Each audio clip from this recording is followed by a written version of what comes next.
Bonjour à toutes et à tous les amis, j'espère que vous passez une bonne journée, que vous continuez à ressentir et vous préparer pour ces énormes changements qui arrivent. C'est inévitable, il y a des changements énormes. Une mise à jour de tous les systèmes terrestres sont en train de se préparer. Il y a tout, c'est extrêmement complexe. Des fois, on pourrait penser que la volonté de Dieu, pour ceux qui peuvent comprendre ça, n'est pas très considérable. On n'a pas de considération pour le timing humain parce qu'on a envie que les choses arrivent beaucoup plus vite. Mais en réalité, la conscience divine est beaucoup plus parfaite que tout ce que l'on peut imaginer. Les choses, ça arrive toujours au moment parfait. Au plus on croit que la vie est au hasard et dans le chaos, au plus la confusion va arriver dans notre esprit, au plus on arrive à accepter que tout est organisé et synchronisé, au plus on voit les choses, les mécanismes de l'univers se mettre en place pour la libération qui est en train de se préparer. Alors bien sûr, on parle de flash solaire, on nous parle de l'arrivée des extraterrestres, on nous parle de 3 jours d'obscurité. Hein. Tout ça, personnellement, bon, j'ai pas de message particulier. Quand je cherche à en savoir plus, on me dit tu verras. Hein. De toute manière, il faut être prêt. Du moment qu'on est centré sur le cœur, les choses se passeront bien. Et il y a tout l'effet de surprise aussi. Hein. L'univers, le temps n'est pas vraiment un facteur. C'est l'énergie du collectif qui est un facteur. Et quand le créateur, qui est l'énergie du tout, décide c'est le moment, les choses seront inévitables et il n'y aura plus de retour en arrière. Donc en attendant, c'est bien de rester vraiment centré sur le cœur, prier, méditer, cultiver le silence, cultiver la présence. Et c'est important aussi de suivre ses passions, tout ce qui nous passionne, toutes ces choses, ces désirs qui remontent, hein, vraiment, et d'agir quand on peut le faire. Si on a le pouvoir d'agir pour rencontrer une expérience, il faut le faire, il ne faut pas hésiter, il ne faut pas avoir peur, hein, parce que des fois, il y a des opportunités qui se présentent, on dit « Ah ouais, non, c'est pas grave », mais l'opportunité, la fenêtre passe. Donc quand il y a les opportunités qui se passent, il faut les traverser. Il faut agir, c'est toujours ça de fait. Une fois que c'est fait, c'est plus à faire. Donc, et on a tous des plans d'âme, on a tous des désirs qui vont continuer à revenir tant que ces choses ne se sont pas réalisées. Et donc, mais enfin, il y a vraiment une remise à jour de toutes les énergies sur Terre. Hein. Et vraiment, c'est vrai, et ça se prépare. Je ne sais pas encore comment ça va se manifester, mais enfin, il est prévu qu'il faut s'accrocher. On est dans les dernières années de la transition. C'est vraiment, ça va être très, très... Parce que c'est beaucoup plus facile de rester endormi que d'accepter de se réveiller et de voir tout ce qu'on était naïf, de tous ces mensonges, ces manipulations, de voir que toute la civilisation est en ruine, hein, toute cette vieille civilisation. Donc bon, le fait de se réveiller, c'est quand même un acte de courage. Cela dit, on n'a pas vraiment le choix. Une fois que notre conscience s'est éveillée à quelque chose, on ne peut pas vraiment se rendormir. On peut essayer de retarder l'échéance, mais on ne peut pas vraiment... Donc c'est vraiment comprendre que la paix, la sécurité et le confort sont des choses complètement naturelles que l'être humain cherche et a besoin. C'est pas un luxe. La paix n'est pas un luxe. Le confort n'est pas un luxe. Et la sécurité n'est pas un luxe. Tout ça, c'est des choses, ils ont un petit peu essayé de nous priver de toutes ces choses-là. Mais en réalité, ce qu'il faut, c'est de pouvoir dépendre de notre moi supérieur et de notre lumière intérieure, notre divinité, pour nous apporter ces choses-là. Hein. Savoir que le royaume de Dieu a toujours été à l'intérieur de nous. Il y est, il est là, il est déjà là. Hein. Il a toujours été là. Et c'est juste une question d'arriver à progressivement enlever toutes ces couches de conditionnement qui nous permettent d'accéder progressivement à ces plans internes de notre conscience. Je vous remercie de ne pas oublier de partager, d'aimer, de commenter. Je vous remercie de ne pas oublier de souscrire. Je vous remercie infiniment pour vos dons. Et si vous voulez une consultation privée, n'hésitez pas à envoyer un email ou discuter de peinture. Alors, je vais discuter de 2-3 idées. Je vais me forcer à faire cette vidéo. Il fait assez chaud là. On se prépare pour un été. On va pouvoir réparer les choses. Il y a toutes sortes de choses à réparer, aussi bien au niveau personnel qu'au niveau collectif. La Terre, la restauration de tous les systèmes écologiques, de toutes les rivières, les océans, les forêts, tous les systèmes, hein, tout va être, il y a vraiment toutes sortes de réparations aussi dans la société. Il va y avoir on va devoir remettre à jour tous les systèmes de fonctionnement, comment on fonctionne en société, quelles sont ces choses qui sont importantes, qu'est-ce qui ne l'est pas, d'arrêter un petit peu toute cette mascarade. Donc c'est important, hein, il y a toute une réparation qui doit arriver. Je discutais par rapport aux réplicateurs dans ma dernière vidéo qui vont arriver en disant qu'il va y avoir un système d'échange quand même, qu'il y aura toujours une forme de commerce qui va exister, hein. Je pense que la transformation du système monétaire ne va pas nous permettre d'un seul coup de nous débarrasser de l'argent. Il y a des gens qui y croient, mais quand je vois le niveau de mentalité terrestre, je dis c'est pas, moi je le vois pas. Peut-être que là où ils le voient, hein, peut-être les galactiques, ils sont pas vraiment en forme physique, donc ils voient pas forcément les mêmes choses.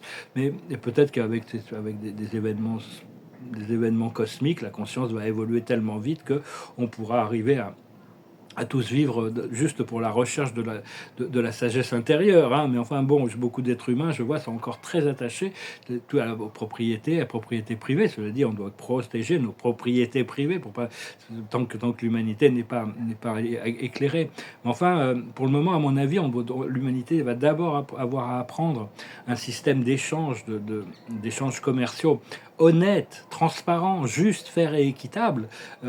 Sans le bourrage de crâne des marketing et des marques qui multiplient par 20 leurs produits et tout ça. Juste parce qu'ils arrivent à faire du marketing, hein, ils dépensent des milliards à faire croire aux gens que le luxe, alors qu'en réalité, c'est vraiment pas grand-chose. Ça veut pas dire que les belles choses, j'apprécie les belles choses quand même, mais enfin bon, il y a beaucoup extrêmement de manipulation au niveau de la conscience, et la conscience doit être éclairée avant qu'on puisse complètement se libérer de tous les systèmes monétaires. Mais enfin bon, je pense qu'on doit d'abord repasser sur un système d'abondance et de créativité. Une fois qu'on se sera débarrassé complètement de tous les contrôleurs sombres, on doit donner un temps de transition où on va pouvoir commencer à créer une économie juste, équitable, proportionnelle à l'habilité aux gens de gérer aussi toutes ces choses, une sorte de libération, avant de pouvoir complètement arriver dans une société galactique éclairée, hein. Parce que la psychologie des masses, c'est pas encore complètement, faut le reconnaître, il y en a beaucoup qui sont encore au ras des pâquerettes, hein, il y en a énormément. Donc bon, comment ils vont se réveiller, je sais pas, il y a qu'à voir les milliards de vidéos sur YouTube, il y en a quand même une majorité qui sont sur des trucs qui sont quand même très très polarisés. Donc, enfin, on leur en veut pas, ils suivent leur voie, hein, mais c'est quand même. Mais ça va être quand même au mérite, hein, à mon avis. Il va y avoir quand même une méritocratie par rapport à la liberté et le pouvoir qui va être donné dans le nouveau monde. On ne peut pas redonner du pouvoir à des gens qui vont mal l'utiliser. Donc, c'est un peu tout ça, ça va être. Il y a toutes sortes de pouvoirs intérieurs aussi qui sont en train de se développer, comprendre qu'à travers les quelques prochaines années, il va y avoir des progrès quand même très rapides, hein, qui vont vraiment... D'abord, on doit éliminer cette vieille pyramide de contrôle, et une fois que tout ça, ça sera écarté, on pourra voir ce que l'humanité est capable vraiment de faire. Et il y a toutes sortes de nouveaux talents, nouvelles aptitudes, habilités qui vont remonter à la surface. Ça vient de mémoire de vie passée, car notre ADN, ça peut être d'une langue qu'on intègre très vite, de pouvoir parler une langue parce qu'on l'a parlé pendant très longtemps dans une autre incarnation, ou d'apprendre un instrument de musique parce on en a joué pendant très longtemps. Moi, je sais que je suis jamais monté à cheval dans cette vie-là, mais j'ai dû passer des vies entières sur un cheval, hein. Donc si j'ai besoin, je pense que ça reviendrait assez vite, le fait de pouvoir m'adapter à faire du cheval, quoi, hein, si j'ai besoin. Mais parce que bon, les chevaux ont quand même été très très utiles au développement de la civilisation avant que Et donc il y a plein de choses, c'est juste un exemple, hein. Et il faut arrêter de suivre les prophéties et les projections de tous ces gens, tous les catastrophistes, toutes ces choses qui ne résonnent pas avec nous. Ils sont en train de créer une ligne temporelle qui est catastrophique, mais c'est seulement pour les gens qui ont besoin de vivre des catastrophes. Il y a toute une réalité parallèle, mais il faut arrêter de donner son pouvoir à toutes ces forces sombres, hein. Et donc il y a toutes sortes d'accélérateurs qui se préparent. Le premier contact, le flash solaire, peut-être 3 jours d'obscurité, c'est comme un tunnel qui va nous retrouver, on va retrouver toutes nos mémoires. Mais c'est pas vraiment une finalité, hein, c'est juste qu'on va sortir de ces événements beaucoup plus comme un nouveau départ, quelque chose de nouveau qui va se présenter. Et c'est normal de se sentir vraiment fatigué, épuisé, hein, parce on a quand même transporté énormément de bagages pour tout le monde, pour le collectif. Et donc, et c'est normal aussi de vouloir voir des résultats tangibles sur le plan physique, hein. Il ne faut pas s'en vouloir pour ça, aussi bien personnel que collectif. Enfin, on doit continuer à apprendre à se tourner à l'intérieur pour l'expérience, jusqu'à ce que le moment où l'opportunité, les portes du monde s'ouvrent. À ce moment-là, il ne faut pas hésiter, on va y aller. Un costume cravate, on va y aller. Enfin bon, c'est une image, disons. Et mais enfin bon, la méditation, le service aux autres, hein, et l'alignement avec les flots naturels de la vie, c'est quand même trois choses quand même très importantes. Et parce qu'on est vraiment dans une phase de dissolution où il y a toutes sortes de des attachements, des vieilles croyances qui refont surface pour vraiment nous en débarrasser, hein. Donc c'est pour ça que Dieu nous donne un petit peu du temps, peut-être pas, parce que tout va se passer d'un seul coup, mais tout le monde n'en est pas au même niveau, tout le monde n'a pas fait le même travail intérieur, donc on doit prendre en considération que Dieu travaille toujours pour le tout, pour, pour que tous les êtres et toutes les choses évoluent, grandissent, apprennent et évoluent.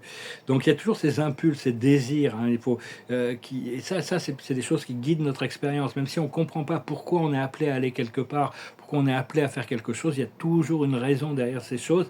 Il faut vraiment, il faut pas se juger soi-même, hein, il faut avoir du discernement, suivre notre cœur, et, parce qu'on n'est pas là pour devenir des moines ascétiques dans un monastère à prier toute la journée. On est là pour vivre l'expérience, pour partager, pour intégrer cette expérience humaine, hein, de plus en plus. Et il y a tout un procédé de régénération, de réjuvénation qui a commencé. Quand on dort, on est déjà en train de rajeunir. Cela dit, ça n'a pas encore affecté le corps physique, ou très peu. Mais dans les années à venir, le corps physique va être complètement transformé. Donc il faut avoir un petit peu de patience, il faut s'accrocher encore un petit peu, hein, parce qu'on va vraiment avoir ça. Et puis on va peut-être, dans les quelques années à venir, à partir du moment où on aura notre transformation cellulaire, hein, une, une forme plus cristalline, hein, on va savoir avoir une extension de vie de plusieurs centaines d'années. Donc on pourra faire toutes les choses, tous les programmes créatifs. Des fois, l'esprit me dit que je vais faire tout ça dans cette vie-là, mais je disais, ouais, je suis quand même pas, je suis pas. J'ai pas 15 ans, quoi. Donc, je veux dire, combien est-ce que je vais avoir le temps? Mais bon, si on a vraiment cette extension de vie, on pourra vraiment faire tout ce que l'on a toujours rêvé pendant le reste pendant cette extension. Si on peut vivre 2, 3, 400 ans, hein, c'était en Atlantis, il y avait on avait la connaissance de pouvoir vivre plusieurs millénaires, hein, dans une incarnation. Les galactiques, quand ils prennent une incarnation, ils vivent plusieurs millénaires dans leur incarnation, ce qui leur permet quand même de continuer leur évolution, pas de tout oublier et recommencer, tout oublier et recommencer, tout oublier et recommencer. Donc là, tout ça, c'est en train de se passer, c'est en train de se cristalliser, ça va arriver dans les quelques années à venir. Donc il faut continuer à cultiver le sens du bien-être, prendre soin de nous, hein, essayer de nettoyer, de purifier notre style de vie. Donc voilà les amis, je vous remercie de votre soutien, de votre présence. J'espère que vous traversez toujours des portails, qu'on continue à traverser. D'ailleurs, j'essaie de chanter une chanson un peu romantique, mais je peux avoir un inter romantique, j'essaie plutôt d'intégrer une sorte de séparation. Donc c'est pas facile de chanter une chanson passionnée sur l'amour quand on est un peu... c'est peut-être qu'une impression. Alors aujourd'hui, j'ai adopté, j'ai chanté une autre chanson qui parle du bien, on sait pas trop. La relation, on sait pas trop, elle est un peu entre les deux, quoi. On sait pas si ça va se faire ou pas, mais on est tout le temps ramené, notre âme nous ramène à une personne, une connexion. Des fois, c'est parce qu'on a une connexion d'âme, quelque chose qui n'est pas complet, et donc on a besoin de continuer à rester un peu connecté, même si bon, moi je voulais vraiment me séparer de cette connexion parce que c'était plus un poids qu'une joie, et maintenant qu'elle est plus là, ça me manque un peu, je vous avouerai. Donc bon, on verra bien comment les choses se passent. Bah, ça c'est une chanson anglaise, une chanson des Beatles qui s'appelle A Long and Winding Road. A long and winding road, dum dum, that leads to your door, will never disappear. I've seen that road before. It always lead me here, lead me to your door. The wild and windy night, dum dum, that the rain washed away, has left a pool of tears, crying for the day. Why leave me standing here? Let me know the way. Many times I've been alone, and many times I've cried. Anyway, you'll never know How many ways I've tried, and still they lead me back, tom tom, to the long winding road. You left me standing here a long, long time ago. Don't leave me waiting here. Lead me to your door. But still they lead me back, tom tom, to the long winding road. You left me standing here a long, long time ago. Don't keep me waiting here. Lead me to your door. Cette chanson, on sait pas trop où ça va, mais on est toujours ramené à la même chose, à la même énergie, à la même personne. C'est des choses qui viennent de l'âme. Donc voilà, je pensais finir en musique. C'est autre chanson des Beatles qui me passait par la tête, mais elle est plus longue. Puis je peux pas le temps d'aller chercher les paroles. Donc voilà, la carte de la journée, qu'est-ce que c'est la carte de la journée? C'est l'illumination. On devient de plus en plus clair, il y a de plus en plus de clarté qui flotte. Alors, au moins on résiste, au plus les choses se mettent en ordre, se mettent en place. La sagesse de la journée, c'est le bonheur. Il y a tout un bonheur qui arrive, un bonheur extraordinaire. Il faudrait essayer de se sentir comme s'il était déjà là. On n'a pas besoin, même si bon, on continue à se préparer, rester centré. Ce qu'il faut comprendre, c'est le lâcher-prise, le release. C'est le lâcher-prise. Il y a toutes sortes de choses sur lesquelles on doit lâcher prise, de beaucoup d'aboutissants. On n'a pas besoin. On peut faire confiance que les choses vont rentrer en place. Ce qu'il faut faire, c'est les voyages. Voilà, se préparer pour les voyages, voyager, commencer à préparer ses valises pour l'été. Là, l'été devrait être assez. J'espère qu'il y a énormément de changements qui arrivent pour passer un bon été. Et l'aboutissant, ça reste la solitude. C'est-à-dire, on a besoin d'être seul avec nous-mêmes un petit peu, même si on est en couple, même si on est avec des amis, même si on est en famille. Il faut cet espace de solitude. Il faut cet espace pour être seul avec Dieu, pour pouvoir se connecter à la lumière intérieure. Et à partir de là, on trouve l'abondance qu'on va pouvoir partager. On sera plus seul.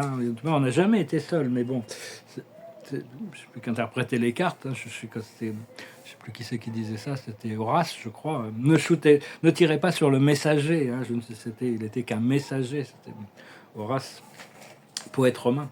Je vous remercie pour tout. Je vous salue. Je vous souhaite une excellente journée. Namaste.